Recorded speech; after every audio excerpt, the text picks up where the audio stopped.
Aurelius Venter hated space travel. It wasn't the claustrophobic corridors or the recycled air that bothered him.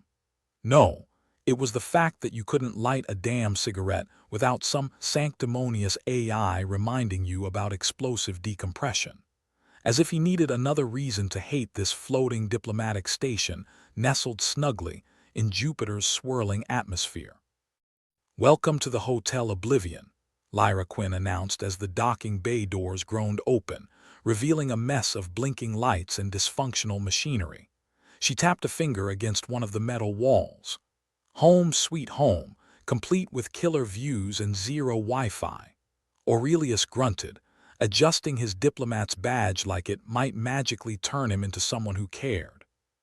He glanced at Ansel Rix, their strategist, who was busy squinting at a tablet. "What's the verdict, Rix? Are we about to be courted, or should I have worn my stab-proof suit?" Rix shrugged, his eyes never leaving the screen. "Depends on your definition of courting. They've got a hospitality committee ready to meet us." "I suspect hospitality is a broad term out here."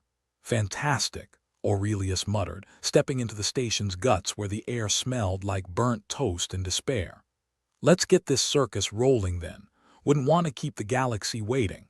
The trio moved through the corridors, dodging protruding wires and the occasional ominous spark.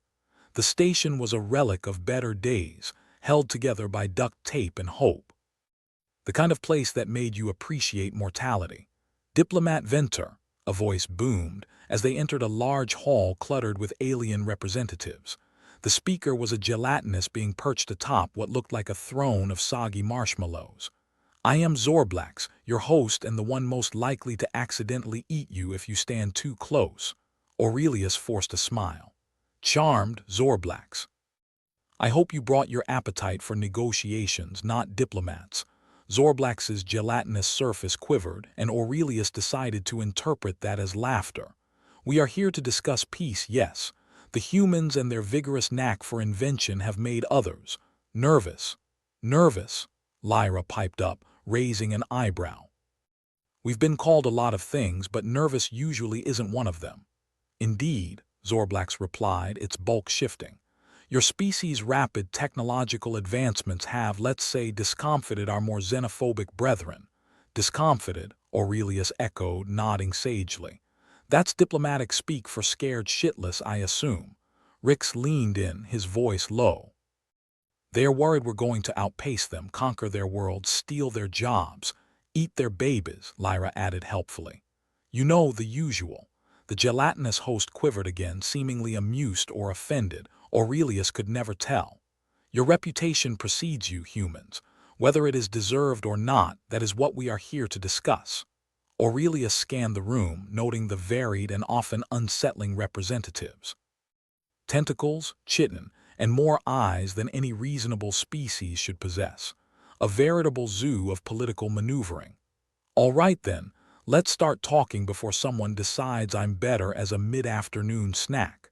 As the negotiations kicked off, Aurelius allowed his attention to drift slightly, enough to catch snippets of conversation. Xenophobic paranoia, technological theft, accusations of human arrogance, the usual galactic gossip. Lyra was busy fiddling with her tech, a small handheld device that looked like it belonged in a sci-fi movie from the 80s. She whispered to Aurelius, "I've got a signal boost running, might kill their Wi-Fi for a bit." "Good," Aurelius muttered back. "Maybe we can make them as miserable as we are." The talks dragged on, a parade of thinly veiled insults and non-committal promises. Zorblax led the charge, its voice dripping with diplomatic syrupiness. "While we understand humanity's desire to progress, it is imperative that such progress does not threaten the fabric of interstellar peace." "Right," Ansel interjected, feigning innocence. "Because peace is what everyone's really after. Not power, not control, just peace." Aurelius leaned back, a wry grin on his face. "Let's be honest, Zorblax, if we were to step back, would the threat really disappear? Or would it just be some other species stepping in to fill the void?" The room went silent, Zorblax's gelatinous body wobbling as it considered Aurelius's words. "A valid point, Diplomat Venter. Yet fear remains a potent motivator. Fear's a hell of a drug, Lyra quipped. Makes you see monsters where none exist. Aurelius could feel the tide shifting, the initial hostility waning just enough. They'd gotten a foot in the door, but the rest of the body was far from safe. So, Aurelius began, pushing his luck. What's the next step, assuming none of us plans on spontaneous combustion? Zorblax stirred, considering. Perhaps a demonstration of benevolence, something to show that humanity does not wish to dominate but to coexist. Aurelius nodded. We could do that. Maybe share some tech. Not the stuff that'll blow your minds, just enough to show we're not all bad. Lyra and Rix exchanged glances, a silent pact forming. And what do we get in return? Rix asked, raising a brow. Consideration, Zorblax replied with a gelatinous smile. And perhaps a little less fear. That's it? Aurelius asked, incredulous. You're offering us goodwill in exchange for not blowing up the galaxy. Zorblax jiggled in what could only be interpreted as a shrug. A small price for peace, no. Before anyone could respond, the station lights flickered, bathing the hall in a sinister red glow. An alarm blared, the kind that suggested immediate and violent death was imminent. What's happening? Lyra demanded, clutching her tech device like a lifeline. Zorblax's eyes widened, and they really were quite large. It seems there is a misunderstanding in the docking bay. Misunderstanding, Rix echoed, his voice rising. That code for we're about to be spaced. Aurelius sighed, glancing at his companions. Guess we're not getting that diplomatic immunity after all. The trio moved quickly, following Zorblax as the floor vibrated ominously beneath them. As they approached the docking bay, the air thickened with the scent of ozone and panic. Venter, Lyra said sharply, gesturing towards a monitor displaying the chaos. Looks like some of the locals decided to throw a welcome party. The screen showed a group of heavily armed aliens, each one more grotesque than the last, making their way through the station. Damn, Aurelius muttered. I knew I should have packed a bigger gun. Zorblax's voice was strained. These are radical elements, not representative of our intentions. Radical elements? Rick snorted. They're carrying enough firepower to start a civil war. Aurelius drew a deep breath, steeling himself. Looks like we've got two options, fight or find a way to talk them down. Or, Lyra suggested, her eyes gleaming, we could do both. That sounds like a death wish, Rick said, his expression grim. We're diplomats, Aurelius replied with a bitter smile. Death wishes are part of the job description. They pressed forward, the tension palpable. The airlock ahead was the only thing separating them from the incoming threat. Aurelius felt the familiar weight of his sidearm against his hip, a small comfort in a sea of uncertainty. As they reached the bay, the airlock hissed open, revealing the chaos within. The radical group was in disarray, arguing among themselves. Evidently, even terrorists had communication issues. This is our chance, Aurelius whispered, drawing his weapon. Let's remind them why humanity's feared. With a confidence he didn't quite feel, Aurelius stepped into the bay, his voice carrying over the commotion. Gentlemen, can we talk? Or do we have to resort to the time-honored tradition of excessive violence? The aliens turned, their weapons trained on the newcomers. Human, one of them spat, a sneer in its voice. You've invaded our space for the last time. Invaded, Aurelius echoed, incredulous. We were invited, not our fault your hospitality sucks. The leader, a particularly unpleasant-looking creature with more teeth than sense, growled. We will not be cowed by your lies. Aurelius raised a hand, his expression calm. No lies here, just a proposition. How about we put down the weapons and talk like civilized beings? The leader hesitated, clearly not used to being challenged so directly. In the moment of uncertainty, Lyra and Rix flanked Aurelius, their weapons ready but not raised. What have you to offer that we cannot take by force? The leader demanded. Lyra smirked, holding up her device. Let's just say, I've got a little something that could crash your entire system and leave you stranded here, listening to elevator music for eternity. The aliens muttered among themselves, the threat of perpetual elevator music evidently terrifying enough to give them pause. Aurelius seized the moment. "We didn't come here to fight, but we won't hesitate if you force our hand. Call it a goodwill gesture. We negotiate and nobody has to die today." The atmosphere was electric, the silence stretching taut. Finally, the leader nodded, a slow, reluctant gesture. "Very well, human, we will listen for now." Aurelius exhaled, relief washing over him. "Good choice. Let's see if we can salvage this mess before it turns into a full-blown diplomatic catastrophe." They lowered their weapons, but kept them close, the tension simmering beneath the surface. As they began the arduous task of negotiating with the radicals, Aurelius couldn't help but think that being feared might just be the one thing keeping humanity alive in this hostile universe. And who knew? Maybe, just maybe, they'd find a way to peace. Or they'd die trying. Either way, it was going to be one hell of a ride. The air was thick with tension, the kind that makes you wish you had a cigarette even if you didn't smoke, which, of course, Aurelius Venter did. But in this suspended tin can disguised as a diplomatic station, lighting up was a quick way to experience explosive decompression. At least that's what the AI had kindly reminded him, as if he needed another reason to hate space travel. "Nice place you got here, Zorblax," Aurelius remarked, his voice a study in sarcasm perfected from years of diplomatic service. "I particularly like the ambience. Very red light district chic." Zorblax, who looked like a giant sentient jelly with a penchant for awkward politeness, rippled in what Aurelius assumed was a smile, or maybe a frown. With Zorblax, it was hard to tell. "The lighting is an unfortunate necessity of the station's current alert status, Diplomat Venter," it said, its gelatinous form jiggling like an oversized dessert. "Yeah, well, next time, how about a nice calming green? Maybe with a touch of soothing elevator music," Lyra Quinn quipped, fiddling with her handheld device, clearly looking for something to distract from the fact they were essentially on a space version of a sinking ship. Ansel Ricks, the ever-focused strategist, was glued to his tablet, unfazed by the potential for catastrophic failure around him. "I don't know, Lyra.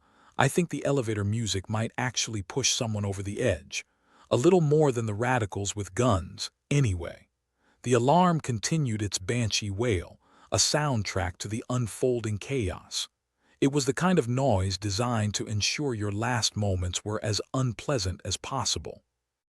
Aurelius sighed, trying to focus on the task at hand, keeping humanity off the menu for the other interstellar species. "All right, Zorblax," Aurelius said, trying to sound more confident than he felt. "You said there was a misunderstanding in the docking bay. Any chance it's one of those wrong place, wrong time deals, or are we completely screwed here?" Zorblax's eyes, which seemed to hover somewhere inside its gelatinous bulk, blinked slowly. "It appears some representatives are uneasy about humanity's presence. They fear your kind's unpredictability." "Unpredictable, us," Lyra scoffed, rolling her eyes. "We're the picture of stability. Like a politician in an election year." "Indeed," Zorblax continued, seemingly unfazed by the banter. "There are rumors of a coalition among some species to counteract the perceived threat of human expansion." "Perceived threat?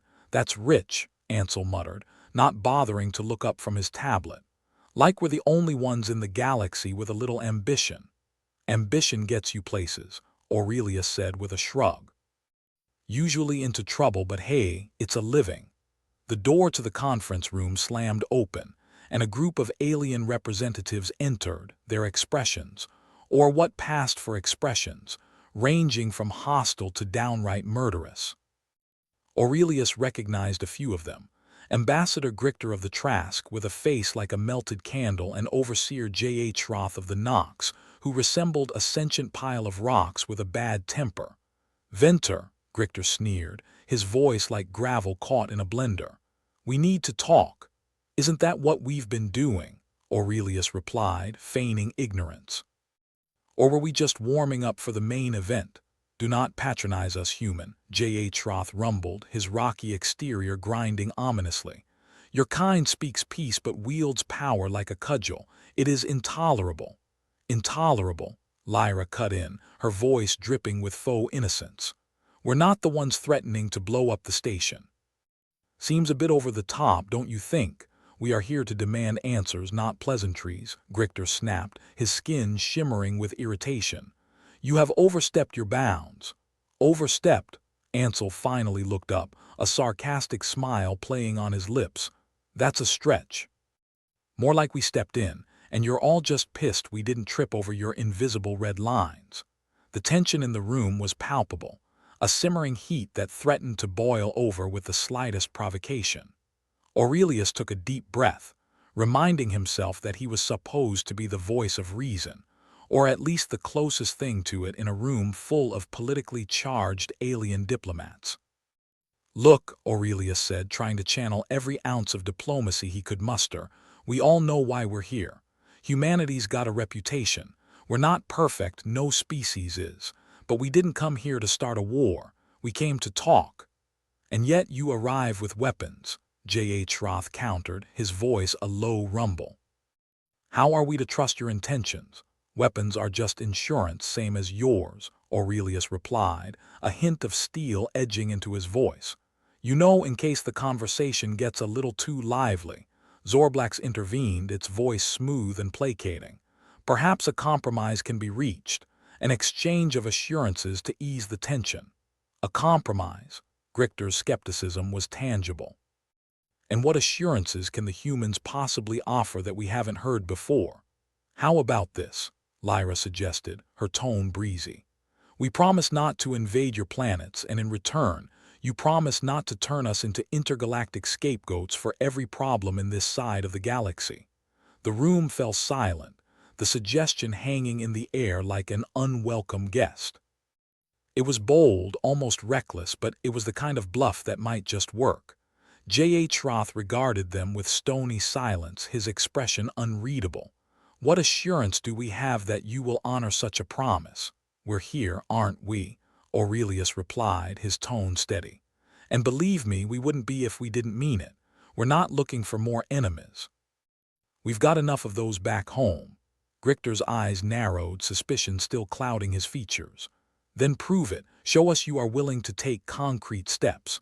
Aurelius nodded, feeling the weight of the room settle on his shoulders. "All right, we'll share some non-military tech enough to show good faith. And in return," Ansel added smoothly, "we expect cooperation and a little less hostility next time we drop by. We're not asking for a parade, just a chance to prove we're not the villains here." The alien representatives exchanged glances, a silent conversation passing between them. It wasn't trust, not yet, but maybe it was a start. A crack in the wall of mistrust that had built up over years of interstellar politics and paranoia. Zorblax jiggled with what might have been approval. "Diplomat Venter, your proposal is intriguing. Perhaps a formal discussion can be arranged to detail these exchanges." "Formal?" Lyra whispered to Ansel, barely suppressing a grin. "I was hoping for something casual. You know, maybe over drinks." "Nothing says peace talks like a stiff drink," Ansel replied, his sarcasm as dry as a desert planet. Aurelius allowed himself a small, private smile, one that was more relief than triumph. They'd managed to walk a fine line, keeping humanity's head above water for now. As the meeting adjourned and the aliens filed out with varying degrees of reluctance, Aurelius turned to Lyra and Ansel. "Round one goes to us, but keep your eyes open. They're not done with us yet." Lyra nodded, already scanning the room for potential threats. "I'm always watching, Venter. Just like I know about that bottle of whiskey you've got stashed in your quarters." Aurelius chuckled, a rare sound in the tense environment. "You never miss a thing, do you, Quinn?" Ansel pocketed his tablet, the light of the screen finally dimming. "We've got a reprieve, but who knows how long it'll last. Let's make sure we're ready for whatever comes next." The trio moved with purpose, their steps echoing in the labyrinthine corridors of the station. They weren't heroes, not by a long shot. Just three humans trying to keep the galaxy from tearing itself apart, and maybe have a little fun along the way. The universe was a dangerous place, full of mistrust and hidden agendas. But as long as they had each other, A few clever words and a lot of luck, they might just make it through, or at least die trying with a smile and a snarky comment on their lips. As the last alien delegate slithered, clanked, or otherwise exited the room, Lyra leaned back in her chair, stretching her legs like a lazy cat in a sunbeam, if said sunbeam were in fact the harsh and unflattering glow of the station's red alert lighting. "So," she said, scrolling through her handheld device as if the fate of humanity was just one more irritating notification to dismiss. Anyone else feel like they are in a really bad reality show? Intergalactic diplomacy, humans vs. the universe. Aurelius, whose shoulders were burdened not only with the weight of potential galactic war, but also the prospect of another pointless meeting, ran a hand through his hair. "If that's the case, I'd like to speak with the producer." The script needs work. Ansel, ever the stoic strategist, was already focused on his tablet. "Forget scripts. We need to think 3 episodes ahead. I've got a feeling our alien friends aren't just planning on voting us off the cosmic island, more like shoving us off a cliff." Lyra's device pinged, and her eyes flickered with the kind of interest usually reserved for gossip or impending disaster.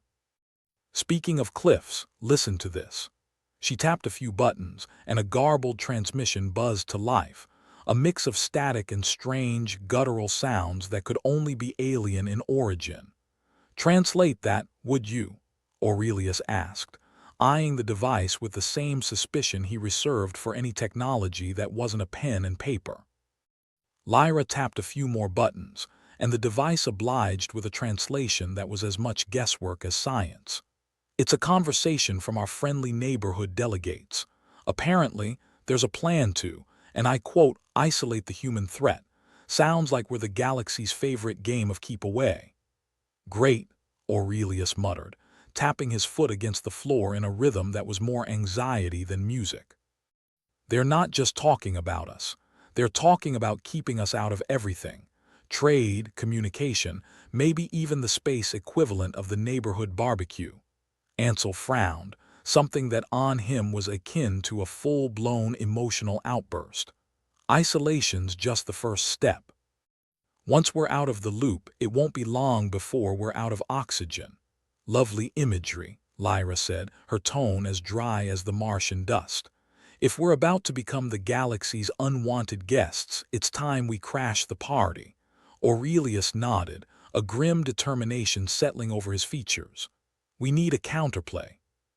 Something that shows we're not the threat they're making us out to be, but also not the pushover they hope for."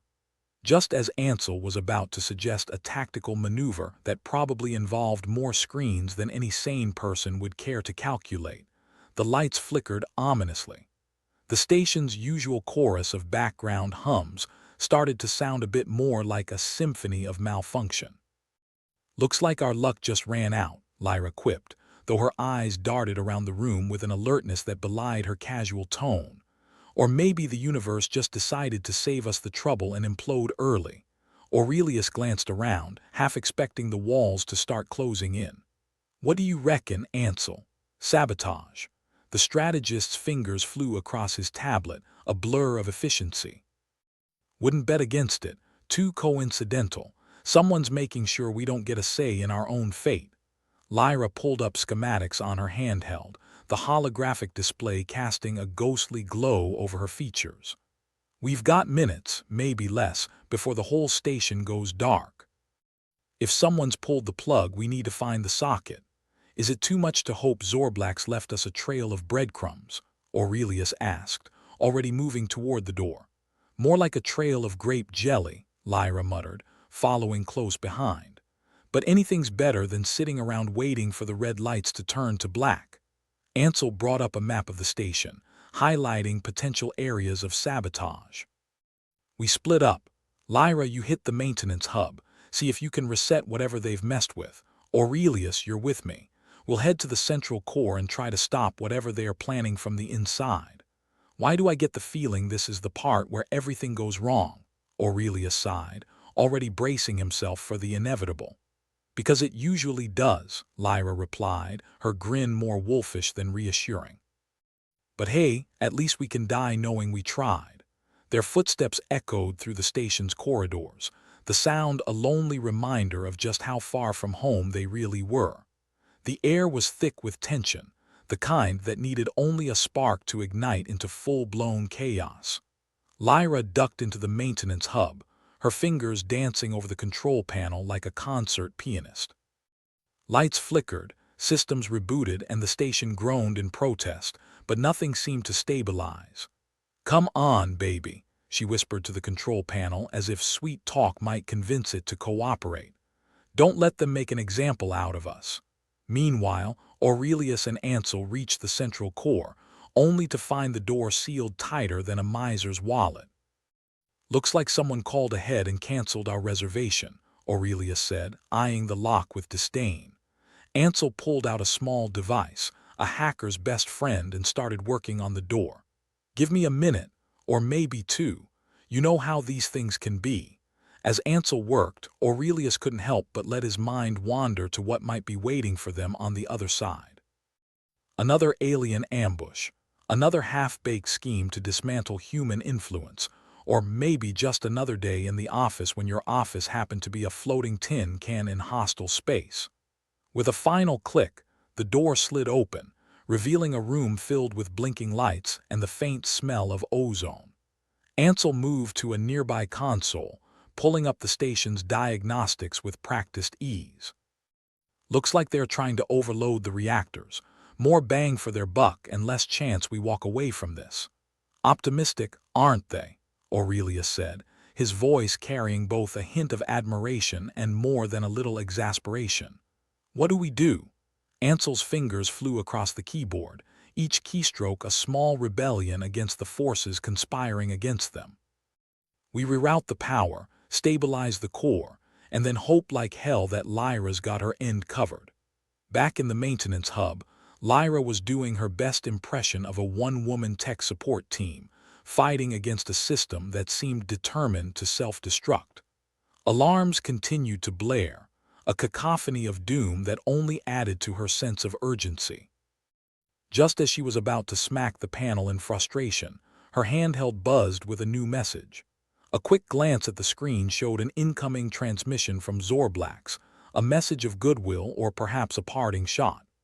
"Zorblax, you gelatinous genius," she murmured, decoding the transmission with a few quick taps. The message contained access codes, a backdoor into the station's systems, a lifeline in a sea of chaos. With a renewed sense of purpose, she entered the codes, watching as the station's systems began to stabilize. The alarms quieted, the lights stopped flickering, and for the first time in what felt like an eternity, things seemed to be going their way. Meanwhile, Aurelius and Ansel continued their work, the tension in the room lifting slightly as the station's status improved. "Looks like someone got lucky," Aurelius noted, feeling a glimmer of hope for the first time in hours. Ansel nodded, though he didn't stop working. "Luck's just preparation meeting opportunity, or in our case, dumb luck and a bit of jelly-based espionage." With the reactors stable and the immediate crisis averted, the trio regrouped, their expressions weary but determined. They'd bought themselves some time, but the shadow of the coalition still loomed large. "So what now?" Lyra asked, slipping her handheld back into her pocket. "We thwarted Plan A, but you know they are already working on Plan B, C, and probably D." Aurelius crossed his arms, a determined look on his face. "Now, we make sure they understand that isolation won't work. That humanity might be unpredictable, but we're also not going down without a fight." "Time to remind them who they are dealing with," Ansel agreed, his fingers once again busy on his tablet. "And maybe show them why it's better to have us as allies than enemies." With their path clear and their resolve steeled, the trio set off once more, ready to face whatever the galaxy threw at them next. They were outnumbered, outgunned, and out of their depth, but humans had a knack for beating the odds. As they walked the corridors of the Hotel Oblivion, the station seemed a little less hostile, a little more welcoming. Maybe it was the relative safety of stabilized systems, or the knowledge that they'd live to fight another day. Or maybe it was the realization that even in the darkest corners of space, humans had a way of finding the light, or at least sparking it with a well-timed quip. Aurelius glanced at his companions, a wry smile tugging at his lips. Guess we showed them we're not just unpredictable, we're also stubborn as hell. Lyra chuckled, her laughter echoing through the halls like a defiant battle cry. And here I thought we were just charming. Charming, Ansel echoed, his voice dry and humorless as always. That's one way to put it. Another day, another crisis, Aurelius remarked, the weight of the universe's problems resting just a little lighter on his shoulders. Let's see if we can keep that streak going. With grim determination and a touch of gallows humor, they continued forward, knowing full well that the road ahead would be fraught with danger. But if there was one thing humans were good at, it was navigating the chaos with a grin and a snide remark. In a galaxy that seemed hell-bent on their destruction, that might just be their greatest weapon. Hotel Oblivion. The name was a bit too on the nose for Aurelius Venter's liking, as if the cosmos had a sense of irony and a cruel one at that. He found himself, as usual, in the middle of a diplomatic disaster that would make a black hole seem welcoming. The station's previous crisis had barely cooled down when a new one, like an unwanted guest, decided to crash the party. Aurelius, Lyra, and Ansel were sitting around a battered conference table, which had seen more heated debates than a politician's campaign trail. Ansel, the stoic strategist, was, as always, glued to his tablet, probably plotting a course that would lead them anywhere but straight into galactic irrelevance. Lyra was tapping away on her handheld device as if she could conjure a better universe with a few swipes. And Aurelius, well, he was just trying to stave off the urge to light up a cigarette and blow them all to kingdom come. "So, we've got a rogue alien faction, huh?" Lyra asked, her tone dripping with enough sarcasm to drown a small planet. "Is it just me, or do these guys have more factions than a high school drama club? More politics, less drama," Ansel muttered without lifting his eyes from the screen, but only slightly. Aurelius sighed, the sound akin to a deflated spacesuit. "I swear, these factions breed faster than space rabbits, each one more eager than the last to put us in their galactic crosshairs." Lyra leaned back in her chair. "Should I start penning our final goodbyes, or do we have a plan that doesn't involve us becoming space debris?" Ansel finally looked up, his expression as close to animated as he ever got. "Oh, I've got a plan. A risky one, naturally, but when isn't it?" Aurelius perked up, intrigued despite himself. "Let's hear it then. What's our Hail Mary this time?" Ansel's fingers tapped a rhythm on the edge of the table. "The rogue faction, they're trying to escalate hostilities, make it look like we're the aggressors, but they're sloppy. I've intercepted some of their communications. If we expose them, we can turn the other factions against them." Lyra whistled. "Sounds like fun. By fun, I mean the kind where we barely escape with our skins intact." "Exactly," Ansel said, his voice a deadpan sea of calm. "We'll use their own messages. Broadcast them to the coalition, show the factions their dirty laundry. Broadcasting their secrets. Bold," Aurelius said with a hint of admiration. "But how do we get past their security? Even Zorblax's jelly-like charm has its limits." Ansel tapped his tablet. "Turns out, Zorblax left us more than just access codes. There's a relay in the station's core we can hijack. The trick is getting there without getting caught." Lyra raised an eyebrow. "And if we do get caught, try not to think about it," Ansel replied dryly. "We're not exactly sitting on a couch of roses here." The room fell into a contemplative silence, the kind that tasted of desperation and faint hope. The lights above flickered, a not-so-gentle reminder of the station's perpetual state of disrepair. "Well," Aurelius said, rising to his feet, "no time like the present to tempt fate." They set off, a trio of mismatched heroes in a universe that seemed hell-bent on their demise. Navigating the station was like wandering through a labyrinth designed by a sadistic architect with a penchant for malfunctioning equipment and poor lighting.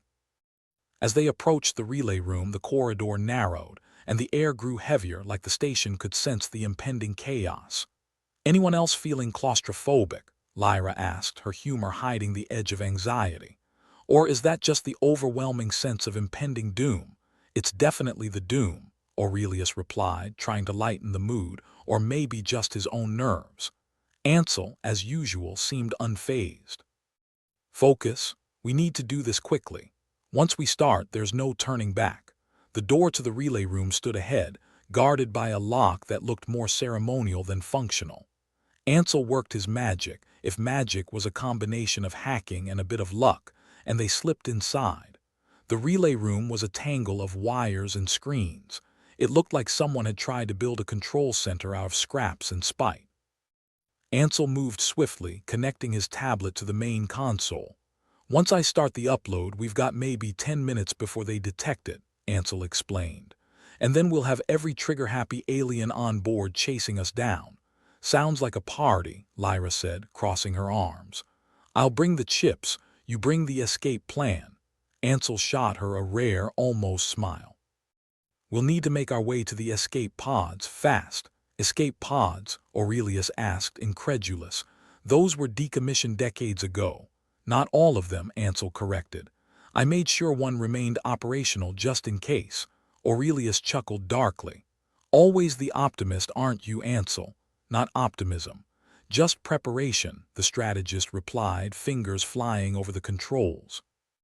The hum of the relay intensified as Ansel started the upload.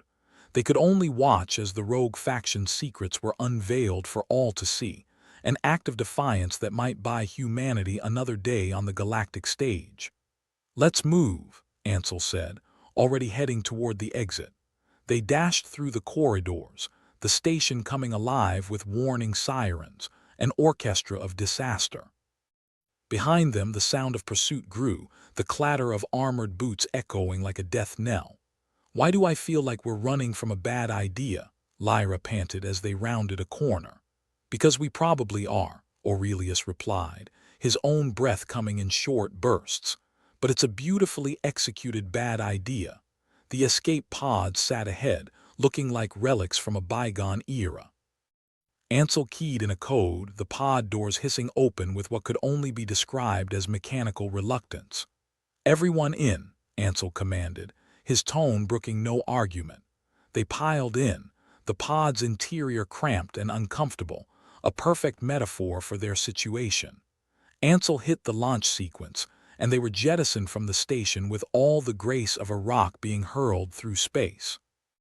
As they sped away, the station shrank into the distance, a looming monolith of trouble left behind for now at least. So, what now? Lyra asked, her tone light despite the tension. We just float around until someone picks us up, or are we hoping for a rescue by space pirates? Ansel checked the pod's navigation. We've got a rendezvous point with a friendly ship. If they got our signal, we'll be picked up soon. And if they didn't, Aurelius inquired, though he already knew the answer. Then we enjoy the view, Ansel said, ever the pragmatist.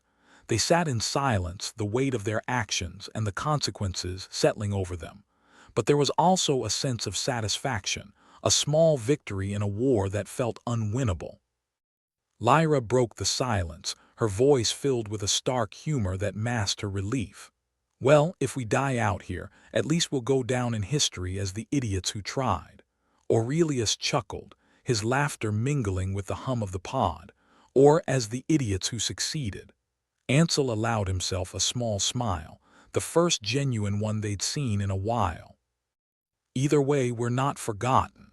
In the vast expanse of space, with only the stars as their witnesses, they waited. It wasn't much, this feeling of camaraderie, of shared purpose, but it was something. It was enough to keep them going for one more day, one more battle. And in a universe where humanity was all too often underestimated, that might just be enough. As the stars streaked past, the trio held onto the one thing that no rogue faction, no alien coalition could take from them: hope. Twisted and fragile as it was, it remained theirs, a beacon in the dark. After all, hope was just another word for stubbornness, and if humans were anything, they were stubborn to the core. The pod's communication system crackled to life, a voice cutting through the silence. "This is the vessel Star's End. We've got your signal and are en route to pick you up. Sit tight. Aurelius exhaled, the tension in his shoulders easing. Looks like our ride's here. Lyra grinned, the expression lighting up her face. See, all we needed was a little faith. In ourselves, Ansel corrected, the edge of his tone softened by relief. Aurelius nodded, the weight of the universe's problems temporarily forgotten. They had made it through another storm, and for now, that was enough. As the rescue ship came into view, their collective resolve felt a little more solid, their path a little more certain. In the face of overwhelming odds, they'd chosen to fight, to resist. And maybe, just maybe, that would be enough to tip the scales in their favor, or at the very least make one hell of a story. As the star's end pulled them aboard, the team found themselves in the welcoming embrace of a storage bay that smelled strongly of old socks and desperation. The crew of the ship seemed as ragtag as the humans they'd just saved, which was saying something. "Welcome to paradise," Lyra said, eyeing the dingy surroundings with a smirk. "I've seen garbage scows that looked more inviting." Aurelius tried not to grimace as he stretched out the kinks in his spine. "Let's just be glad they're on our side. Much as our side means anything these days." Ansel was already tapping away at his tablet, eyes scanning the ship's cramped corridors. "We're not out of the woods yet. The rogue faction's gaining traction. Their propaganda's spreading faster than a viral cat video. Figures," Lyra said, glancing over his shoulder. "Can't we just send out a newsletter or something?" "Hello, we're not the villains in this poorly scripted space drama," Aurelius snorted. "I doubt a catchy headline's gonna cut it. We need a way to communicate with Earth, let them know we're not dead yet and could still use a hand." As if on cue, the ship's comms crackled to life, a voice like gravel in a blender echoing through the corridors. "Attention, passengers, we're heading into a hot zone. Strap in, shut up, and don't touch anything you don't want exploding." "Well, that's comforting," Lyra quipped, her attempt at levity barely masking the tension in her voice. "Exploding's just another word for excitement around here," Ansel replied, uncharacteristically trying his hand at humor. Aurelius looked between them, a grim determination setting into his features. "We need a plan. Something to keep us from becoming space dust." Ansel nodded, eyes back on his tablet. "We'll need allies. There must be someone out there who's not looking to turn us into a smoking crater. Maybe Zorblax can help," Lyra suggested, fingers idly tapping at her handheld. "He's got that whole friendly neighborhood jelly vibe going." Aurelius considered it, then shook his head. "Zorblax's usefulness might be limited. We need to think bigger, broader. There must be an alien faction that's just as sick of this mess as we are." As they pondered their next move, the ship shuddered violently, sending them stumbling. A klaxon blared and the voice from earlier returned, this time with a distinct edge of panic. "Brace yourselves. We've got incoming." "Great. Just what we needed," Lyra said, gripping a nearby handrail as the ship lurched again. "Is there ever a time we don't have incoming?" Aurelius muttered, steadying himself as the ship's lights flickered ominously. Ansel was already moving, heading toward what passed for the ship's bridge. "We need to see what's happening. Sitting here like frightened rabbits isn't going to help." They followed him through the narrow corridors, the walls vibrating with the thrum of the ship's engines working overtime. When they reached the bridge, it was chaos. Crew members shouted over each other, screens flashed red, and the air was thick with tension. "Status," Ansel demanded, his voice cutting through the noise with practiced authority. A woman at the helm, one eye covered by an overly elaborate eye patch, gestured at the view screen. "We've got bogies all around us. Looks like the rogue factions caught our scent." "Typical," Aurelius said, crossing his arms. "They couldn't just let us have a moment's peace, could they?" The eye patch woman gave him a look that suggested peace was a concept she'd long since given up on. "What do you expect? We've painted ourselves a nice big target." Lyra leaned in, eyes scanning the chaotic readouts. "Is there any way to lose them?" "Not unless this hunk of junk suddenly develops warp capabilities," the woman replied. "Or we grow wings and decide to fly real damn fast." Ansel's fingers flew over his tablet, eyes focused and calculating. "We need to lure them into a trap. Somewhere we can use their aggression against them. Aurelius nodded, catching on quickly, like leading a bull into a matador's cape. But where? The eye-patch lady smirked, her expression equal parts mad and inspired. There's an asteroid belt not too far from here. It's a navigational nightmare, but if we're careful, we might just dodge our way through. Lyra arched an eyebrow. Sounds like a plan only a lunatic would love. Perfect, Ansel said without missing a beat. We're exactly the lunatics for the job. The ship banked sharply, engines roaring as they veered toward the asteroid belt. The view screen filled with tumbling chunks of rock and ice, a cosmic obstacle course that promised either salvation or destruction. Everyone hold on to something, the eye-patch woman yelled. And maybe say a prayer to whatever gods you think are listening. Lyra clung to a console, her voice laced with dark humor. I'd pray, but I'm pretty sure the gods are just as fed up with this mess as we are. Aurelius gripped the edge of the captain's chair, knuckles white with tension. Just focus on getting us through this. We can worry about divine intervention later. Ansel remained calm, his mind already calculating their odds. We'll need to be precise. Too slow and we get caught, too fast and we're space debris. The ship plunged into the asteroid belt, weaving through the massive rocks with a grace that belied its battered exterior. The rogue faction ships followed, their pursuit relentless and unforgiving. Keep them on our tail, Ansel instructed. We need them close enough so they can't maneuver. The eye-patch woman nodded, guiding the ship with a steady hand. I hope you're right about this, human. Aurelius chuckled grimly. So do we. But let's be honest. Right or wrong, it's not like we've got much of a choice. As they dodged and weaved, the asteroids filling the view screen like a deadly kaleidoscope, the pursuing ships struggled to keep up. One by one, they misjudged the path, slamming into the floating behemoths and exploding in brilliant, fiery displays. Lyra watched the destruction with an odd mix of awe and horror. At least they're providing the fireworks. Let's hope we're not the grand finale, Aurelius muttered, eyes fixed on the screen. Ansel spoke, his voice a calm anchor amid the chaos. We're almost through. Just a little further. The ship shuddered as a glancing blow from an asteroid sent them spinning, but the eye-patch woman righted their course with a determined scowl. Finally, they burst free of the asteroid belt, the rogue faction ships decimated and left in their wake. Silence fell over the bridge, the only sound the hum of the ship's engines as they powered down from their frantic sprint. We made it, Lyra breathed, her relief palpable. Barely, Aurelius added, though a hint of triumph tinged his exhaustion. The eye-patch woman nodded, her face a mask of weary satisfaction. You humans might be crazy, but you've got guts. I'll give you that.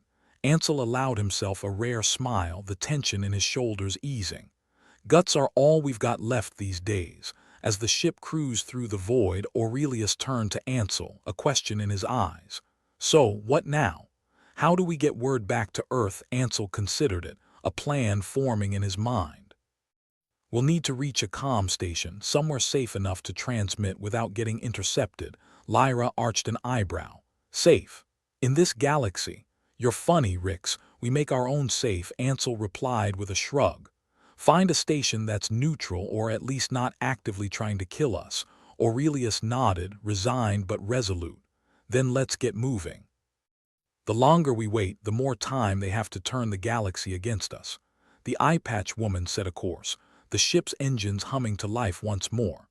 As they sped toward their uncertain destination, the team settled into a tense silence, each lost in their own thoughts. Despite the odds, despite the overwhelming sense of impending doom that seemed to follow them like a shadow, they had survived another day. They had defied the universe and its cruel sense of irony, if only for a moment. And maybe, just maybe, that stubborn refusal to give up would be enough to tip the scales in their favor. In the quiet of the ship, as stars streaked past them in a never-ending dance, they held onto that hope, a fragile, flickering flame in the dark. Because in the vast, uncaring expanse of space, hope was the only thing that kept them human. The ship's interior was a symphony of groans and creaks that likely violated several intergalactic safety codes, but at least they weren't dead yet. Lyra leaned back in her seat, fiddling with her handheld device as she fiddled with her hair. "So, what do you reckon our odds are now?" "Better than a snowball in hell, but not by much," Ansel replied, eyes glued to his tablet. He was probably calculating their chances of survival down to the decimal point. Aurelius paced the bridge like a nervous cat, his optimism at war with reality. "Look, if we can just—" "That's a big if," Lyra interrupted, her smirk razor-sharp. "And if frogs had wings, they wouldn't bump their butts when they hop." "Charming as ever, Lyra," Aurelius muttered, though a hint of a smile crept onto his face. They all needed levity like a drowning man needed a raft, even if it was shaped like a snide comet. The ship's AI piped up, its tone a blend of exasperation and warning. "Reminder, this is a non-smoking vessel due to fire hazards and explosive decompression." Aurelius rolled his eyes. "Thank you, AI. I'll be sure to avoid smoking while we're running for our lives." The eye-patch lady, whose name they still hadn't bothered to ask, was busy steering them through the graveyard of ruined ships and debris that littered the path to the nearest comm station. "We're coming up on the station," she announced. "Brace for more disappointment." "Great. More disappointment. Just what my therapist ordered," Lyra quipped. The comm station loomed ahead, a dilapidated structure that looked like it might fall apart if you looked at it the wrong way. It was the kind of place that advertised itself as neutral but smelled faintly of desperation, and maybe old socks. Ansel, ever the strategist, was already tapping furiously. "I'm picking up something interesting. There's an anomaly on the station schematics." "Could be nothing, could be something. Could be a death trap," Lyra added helpfully. "Could also be a way to turn the tides," Ansel countered, his tone deadpan. Aurelius squinted at the station, as if he could peer through its walls by sheer willpower. "What's the worst that could happen?" "Oh, I don't know," Lyra mused with faux innocence. "Maybe we trigger an ancient alien booby trap and the whole place goes boom." "Optimism," Ansel said dryly. "It's what keeps us going." They docked with the station, their ship shuddering one final time as if it too was exhausted from their escapades. The airlock hissed open, revealing a corridor lit by flickering lights that lent it a haunted house charm. "So, who wants to explore the creepy abandoned station first?" Lyra asked, peering into the gloom. "I'll go," Ansel volunteered, his head already buried in his tablet. "I need to see what this anomaly is." "I'll come with," Aurelius said, sounding confident. "Strength in numbers and all that. You two go ahead. I'll stay here and make sure the ship doesn't fly off without us," Lyra said, her fingers dancing over her handheld. "Good plan," Ansel replied. "Wouldn't want to come back and find out you've decided to set off on a solo adventure." "Please," Lyra grinned. "If I was going to abandon you, I'd at least leave a note." With that settled, Ansel and Aurelius ventured into the station, their footsteps echoing in the empty corridors. The place felt like it had been forgotten by time, dust collecting in corners and walls lined with faded propaganda posters from who knew when. "So," Aurelius began, trying to sound conversational if not exactly enthusiastic, "what do you think this anomaly is?" "Could be anything," Ansel shrugged, his eyes scanning the tablet. "Power surge in the systems, leftover tech. A surprise party. But seeing our luck, I'm betting on ancient alien tech," "Of course," Aurelius said, as a door slid open with a reluctant groan. "Because why not add ancient alien tech to the mix?" They entered a room that was surprisingly well preserved, considering the rest of the station. In the center, a strange device hummed with a low, rhythmic pulse that suggested both potential and threat. Well, Ansel mused, moving closer. "Looks like we've found the anomaly. Looks more like a fancy paperweight," Aurelius remarked, though there was no denying the thrumming power it exuded. Ansel approached cautiously, his tablet beeping with an array of readings. "This could be the turning point we need to shift the balance. If we can harness this, maybe we can send a message to Earth, or wake up an alien overlord," Aurelius joked, though the worry was evident in his voice. Ansel didn't respond immediately. Instead, he focused on the device, fingers flying across the tablet as he tried to interface with it. There's a communication element here. If I can just, the device flared to life, casting an eerie glow that bathed the room in sharp shadows. Aurelius took a step back, half expecting something to go catastrophically wrong. "Well, we're not dead yet," Ansel commented, looking more intrigued than concerned. "Give it time," Aurelius replied, though some of his tension eased. "Let's get this thing working and see if we can send a message." Back on the ship, Lyra was engaged in her own brand of problem-solving, namely keeping herself from dying of boredom. She flipped through various holographic interfaces on her handheld, grumbling at the lack of entertainment options. "Hey, AI," she said suddenly, a thought occurring to her. "Can you give me a rundown of the ship systems?" "Certainly, Lyra," the AI replied, its tone vaguely apologetic. "Although I must remind you not to engage in any activities that might lead to explosive decompression." Yeah, she waved it off. "Just let me know if anything interesting pops up." As it turned out, something did. One of the systems flagged an incoming transmission, heavily encrypted and originating from an unsanctioned sector.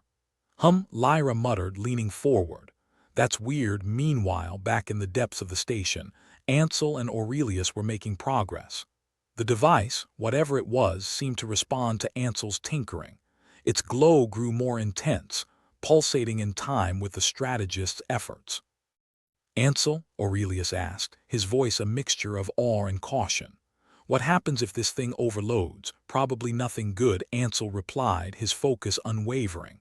"But let's assume it won't come to that." Aurelius made a sound that might have been a chuckle or a groan, always the optimist. Suddenly, the device emitted a high-pitched tone that resonated through the room like a bell. Ansel grinned, triumphant. "I think I've got it. We can send a message, expose the rogue faction's plans." Aurelius's eyes widened. "You mean yes," Ansel interrupted. "We might be able to stop them from turning the galaxy against us." The strategy was simple, in theory. Use the device's incredible range to broadcast a truth bomb that would fracture the rogue faction's propaganda and show the galaxy who the real villains were. "Let's hope whatever gods exist out here like us just enough to let this work," Aurelius said, his voice tinged with hope and desperation. Ansel nodded and initiated the transmission.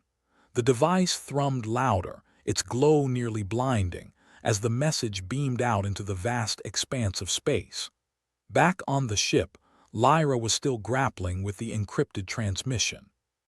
"What the hell is this?" The AI responded, an encrypted message originating from the rogue faction's territory. "Oh joy," Lyra muttered. "All the excitement we could ask for and more." She started working on decrypting it, fingers dancing over her handheld with practiced ease. If there was one thing she was good at, it was breaking things, just not always in the way people expected. As the message slowly unraveled, her eyes widened. "Well, would you look at that," she whispered to herself. Meanwhile, the message Ansel and Aurelius sent was making its way across the galaxy, a beacon of truth amid the sea of lies. It was a gamble, a desperate play, but sometimes desperation was all you had. "Do you think it'll work?" Aurelius asked, eyeing the device as if it might suddenly explode. Ansel shrugged, the weight of uncertainty heavy on his shoulders. "Depends on how much the universe hates us today." Lyra, having finally cracked the rogue message, patched it through to the bridge's main console. It played, the holographic display showing the rogue faction's leaders in all their dubious glory, making grandiose claims about their superiority and dominance. Well, she grinned. "Looks like we've got some dirt on these bastards." Ansel and Aurelius returned to the ship, their expressions a mixture of relief and exhaustion. "Did it work?" Ansel asked. Lyra smirked, gesturing to the display. "Oh, it worked all right. And I found this little gem." As the rogue faction's propaganda played out, Aurelius leaned back in his seat, a weary smile on his face. "Maybe we've got a fighting chance after all. Or maybe we've just made ourselves bigger targets," Lyra added, though there was a sparkle of hope in her eyes. Ansel nodded, his smile faint but genuine. Either way, we're still in the game. For the first time in what felt like forever, the galaxy didn't seem quite so vast and hostile. They had a chance to fight back, to make things right, even if it was just a hope, a flicker of light in the endless night. As the stars stretched out before them, they held onto that hope, knowing that they were far from finished. In the end, it was all they had, and maybe, just maybe, it would be enough. Aurelius Venter found himself in the Hotel Oblivion's conference chamber, a place that looked like it had seen more failed diplomacy than successful negotiations, if the decor was any indication. Faded banners of long-forgotten treaties hung like ghosts of promises unkept. The central table was a relic, scarred and pockmarked from countless heated discussions and the occasional misplaced blaster shot. Venter paced nervously, trying to channel some semblance of calm. The galaxy watched, and he had to make sure humanity didn't come out of this looking like cosmic jesters. "You look like you're about to negotiate peace over a poker game where everyone's cheating," Lyra quipped, not bothering to look up from her handheld. "Thanks. Your support means the universe to me," Venter replied dryly, straightening his jacket. The fabric barely resisted looking like it had been worn by a dozen diplomats before him. "Any updates on our message?" Lyra shrugged. "No angry mobs outside yet, so that's promising." Ansel Rix, seated nearby, was as composed as ever, absorbed in his tablet. "The transmission's making waves," he said, not glancing up. "Rogue factions been caught with their pants down, metaphorically speaking." "Probably." Aurelius took a deep breath. "Great. Now we just need to convince the alien delegates we're not the intergalactic villains of the week." As if on cue, the doors slid open with a hydraulic sigh that suggested the conference chamber itself was tired of hosting such events. Into the room floated Zorblax, the sentient jelly, its translucent body shifting hues that could either mean nervousness or an upset stomach. Following the jelly was the eye-patch lady, a grizzled pilot whose sole command was making sure stars and didn't end up as space debris. Her presence was less about diplomacy and more about being a security blanket if things went south, or spaceward. "Gentle beings," Venter began, opting for the universal term that covered all bases. "Thank you for coming here today. I know tensions are high and trust is in short supply." Zorblax made a wet, squelching noise that might have been acceptance or just a jelly burp. "We acknowledge the difficulty of these times," it said, its voice like water over pebbles. "And we appreciate humanity's efforts to clear the air. More like clear the sewage," Lyra muttered under her breath. Aurelius continued, "Our transmission aimed to expose the rogue faction's deceit, highlighting their true intentions to sow discord among us." The eye-patch lady nodded, her expression a mix of skepticism and curiosity. "It's quite a move. The kind of gamble that could blow up in your face." "Or yours," Ansel, still absorbed in his tablet, interjected, "given our collective luck, both. But if we don't try, we're as good as dust." There was a pause, the weight of galactic politics pressing down on them. Venter seized the moment. "Humans have a knack for adaptation," he said, leaning into the table as if getting closer might imbue his words with more gravity. "We've survived ice ages, world wars, reality television.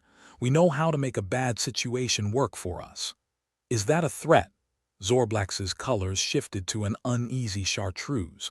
"More like a promise of innovation," Aurelius clarified. "We can work together for mutual advancement, share technology, knowledge, culture. We're not asking for trust overnight, just a chance to prove we're not the enemy."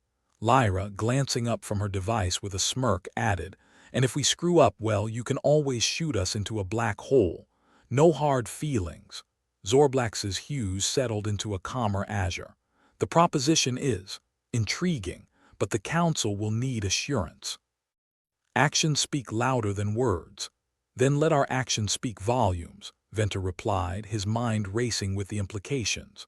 "We'll begin with technology exchanges, something simple but effective. An olive branch, if you will. More like an olive barrel, Lyra said, flashing a grin. We come in peace with snacks. The eye-patch lady chuckled, a rare sound from someone who'd seen more star systems than smiles. All right, you've piqued my interest. Let's see where this leads. With that tentative nod, the ice began to thaw. Venter could almost feel the shackles of interstellar irrelevance loosening, just enough to let a glimmer of hope shine through. As the meeting wrapped, Ansel finally looked up from his tablet, his expression one of cautious optimism. Think they'll bite? Venter shrugged, a gesture that carried the weight of worlds. If they don't, at least we tried, and trying is more than most are willing to do. Zorblax floated towards the door, its voice an echo in the room. We shall see what the council decides, but know this, Aurelius Venter, there is potential. As the delegates left, the room felt emptier, yet charged with the potential of what might be. Venter let out a breath he didn't realize he'd been holding. Potential, he muttered, the word tasting both bitter and sweet. That's more than we usually get for our troubles, Ansel replied, packing away his tablet. Lyra stretched, yawning loudly. Well, if we're done saving the universe for today, I'm gonna see if there's any decent entertainment left on this station. Maybe a bar that hasn't been blown to bits. Good luck with that, Venter said, watching her leave. And don't start any intergalactic incidents. No promises, she shot back, already halfway out the door. Ansel stood, placing a comforting hand on Venter's shoulder. We did good, Aurelius. For once we might actually come out on top. Venter nodded, still trying to wrap his head around the possibility. Yeah. Maybe this time, the universe is willing to cut us a break. Their steps echoed through the corridors as they left the conference chamber, each footfall a reminder of the uncertainty that lay ahead. Yet, beneath the cynicism and the constant threat of cosmic disaster, there was a flicker of something else. Hope. The ship's interior, Star's End, was bustling with a newfound energy, a stark contrast to its usual state of impending doom. Aurelius and Ansel entered the bridge, where Lyra was already back to scrolling through her handheld, feet propped up like she owned the place. What's the latest? Aurelius asked, settling into his chair. Nothing exploded while you were gone, so that's a win, Lyra replied, not looking up. Any word from the council? Ansel asked, tapping away at his tablet again, probably calculating the odds of their next disaster. Not yet, Lyra said, a hint of impatience creeping into her voice. But I did find something interesting. There's a signal coming from a nearby sector. Could be a response to our little broadcast. Venter leaned forward, intrigued. Can we trace it? Already on it, she said, her fingers dancing over the controls. Give me a sec. As Lyra worked her magic, the bridge was filled with the hum of the ship's systems, a comforting reminder that despite the odds, they were still in the game. Got it, she announced, displaying a holographic map of the sector. A blinking dot indicated the source of the signal. Looks like a small outpost, Ansel noted, scrutinizing the map. Could be a diplomat or just someone really curious. Either way, it's worth checking out, Aurelius decided. We might find allies or at least someone who doesn't want us dead. And if they do want us dead, Lyra asked nonchalantly. Then we politely decline, Ansel answered, his tone as dry as ever. Their course set, Star's End shuddered as the engines roared to life, propelling them towards the unknown. The ship groaned with each maneuver, like an old warrior roused for one last battle. Lyra turned to Venter, an amused glint in her eye. You think we'll ever catch a break? Aurelius chuckled, though it was tinged with the weariness of a man who'd spent too long in the cosmos' crosshairs. Only if the universe gets bored of screwing with us. Here's hoping for cosmic monotony then, she quipped, returning her attention to her handheld. The stars streaked by, endless pinpricks of light against the dark void. Each one a possibility, a challenge, a story waiting to be told. As they approached the outpost, Venter felt a strange sense of anticipation. Whatever awaited them, they would face it together. All right, let's see what we're dealing with, Ansel said, his fingers poised over the console. Lyra initiated the comms, her voice carrying a mix of mischief and bravado. This is Star's End, here to make friends or at least frenemies. Anyone home? The reply crackled through the speakers, a voice smooth and authoritative. Star's End, this is Envoy Krell of the Neutral Planetary Council. We've received your transmission and wish to discuss your unique proposal. Aurelius exchanged a look with Ansel and Lyra, the gravity of the moment not lost on any of them. Envoy Krell, Venter replied, his voice steady. We're all ears. Then prepare to dock, Krell's voice instructed. And let's see if humanity's reputation is truly deserved. As the ship maneuvered towards the outpost's docking port, Venter exhaled, readying himself for what lay ahead. Diplomacy was a battlefield of its own, full of pitfalls and opportunities. But for the first time in a long time, he felt prepared to face it. Here we go again, Lyra murmured, a mixture of excitement and trepidation in her voice. Ansel gave a rare, encouraging smile. If we can handle ancient alien tech and rogue factions, what's a little negotiation? Venter nodded, feeling the weight of his responsibilities, but also the strength of those who stood with him. Together, they would navigate the treacherous waters of diplomacy, armed with nothing but their wits and a stubborn refusal to give up. As the docking clamps secured their ship, Venter stood, ready to face whatever awaited them. The universe might be a cruel mistress, but he wasn't about to let it have the last laugh. Not just yet. The docking bay of the outpost looked as welcoming as a black hole with a "Do Not Disturb" sign. The lighting was a shade of red that said both "Alert" and "Murder Scene Cleanup Required." As the Star's End clamped into the station, Aurelius Venter, Ansel Rix, and Lyra Quinn braced themselves for yet another round in the galactic boxing ring of diplomacy.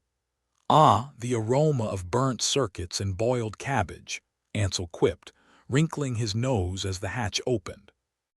"Not sure if it screams home or sanitation required. Lower your expectations," Lyra smirked, pocketing her handheld. "That way you're either pleasantly surprised or dead." Aurelius chuckled, shaking his head. "As long as nobody's shooting at us, it's a step up."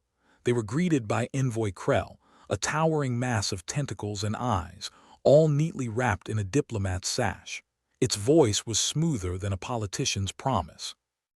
"Welcome, representatives of humanity." "Nice digs," Lyra remarked, surveying the grimy walls with a raised brow. "Not exactly what I'd call prime real estate." Krell's eyes blinked in a sequence that might have been polite indifference. "We make do. Please follow me." The corridors twisted and turned like a drunkard's path home, every corner offering a new smell, each worse than the last. Ansel kept a running commentary. "This is either a testament to resilience or a warning sign for OSHA." Aurelius remained focused, though he couldn't help a smile at Ansel's quips. "Remember, we're here to make friends, or at least not enemies." They were led into a room that had aspirations of grandeur, but fell short, landing squarely in the realm of faded glory. A long, scarred table dominated the center, surrounded by an array of mismatched chairs that looked like they'd been collected from various galactic yard sales. Krell gestured for them to sit. "The council is eager to discuss your proposal." "Let's hope they're not too eager," Lyra muttered, taking a seat. Desperation's not a good look on anyone. As they settled in, a holographic display flickered to life, showing the council members, each a different shade of suspicious. "So," Venter began, leaning forward, "about our little broadcast." "We're not exactly the enemy of the month." One of the council members, a blob with antennae, gurgled in what could be annoyance or its version of hello. "Humans have a history of unpredictability." "That's one way to put it," Ansel said dryly, tapping at his tablet like a nervous tick. "We're not looking to rewrite history," Venter continued, "just to make sure it doesn't repeat itself on loop." Lyra cracked a smile. "Trust me, being predictable is overrated. Just ask anyone who's ever sat through a human wedding." The council murmured among themselves, their holographic forms flickering with indecision. Krell turned his full attention to Venter. "You propose a technology exchange and cooperation. How can we be certain this isn't a Trojan horse scenario?" "Easy," Lyra shot back. "We're not smart enough to pull off a Trojan horse. Best we could do is a Trojan pony. Aurelius nodded, his demeanor earnest. We're offering transparency. Both sides get to see what the other brings to the table, literally and metaphorically. Krell seemed to consider this, his appendages swaying like seaweed in a gentle current. And if we decline, then we'll know where we stand, Ansel replied, not missing a beat. And you'll miss out on some of the finest snacks in the galaxy. The council conferred again, the room filled with a tense hum. Finally, the blob spoke up. We are intrigued, but this will require oversight. Naturally, Venter assured, his diplomatic mask firmly in place. Oversight is just another form of friendship, right? The blob's form flickered, possibly a nod. We will send an envoy to your station to begin the process. Great, Lyra said, her tone light. We'll make sure our skeletons are tucked neatly in the closet. As the meeting wrapped up, the air felt lighter, like a storm had just passed, leaving only the promise of a brighter day. Or maybe that was just the failing air conditioning. We've got a lot of work ahead, Venter said as they left the council chamber. But we're not dead, Ansel pointed out, ever the optimist. Lyra laughed, her spirits visibly lifted. And that's a win in any language. Asterisk back aboard Star's End, the crew set to work preparing for their new guests. The ship was abuzz with activity, a far cry from its usual atmosphere of looming disaster. We're actually doing this, Venter mused, watching the crew from the bridge. We're pulling off intergalactic diplomacy. Lyra shot him a look, half amused, half incredulous. Don't get too excited. The universe might hear you and decide to spice things up. Ansel chimed in, not looking up from his tablet. The odds of that are depressingly high, Venter chuckled, shaking his head. I'll take my chances. As the ship prepared to head back to Hotel Oblivion, the comms crackled to life with a message from the outpost. Envoy Krell to Star's End. Safe travels. We look forward to our continued cooperation. Well, that's a first, Ansel said, reading the message. A departure that doesn't involve running for our lives. Yet, Lyra added, ever the realist. The ship shuddered as it set off, the familiar hum of the engines a comforting lullaby. The stars outside seemed a little brighter, a little more hopeful. You think we can really do this? Venter asked, turning to his crew, his family in this crazy cosmos. Never underestimate human stubbornness, Lyra replied, her eyes twinkling with mischief. We've survived worse. Ansel nodded, his rare smile making an appearance. And we've got the best snacks. As they sailed through the void, the weight of their accomplishment slowly sank in. They had managed to make a connection, however tenuous, in a universe that seemed determined to tear them apart. Here's to cosmic monotony, Venter toasted, raising an imaginary glass. Cosmic monotony, Lyra echoed, grinning. Here's hoping it sticks, Ansel added, the last word before they slipped into the comforting silence of space travel. For the first time in what felt like eons, Aurelius Venter allowed himself to hope that maybe, just maybe, humanity had found its place among the stars.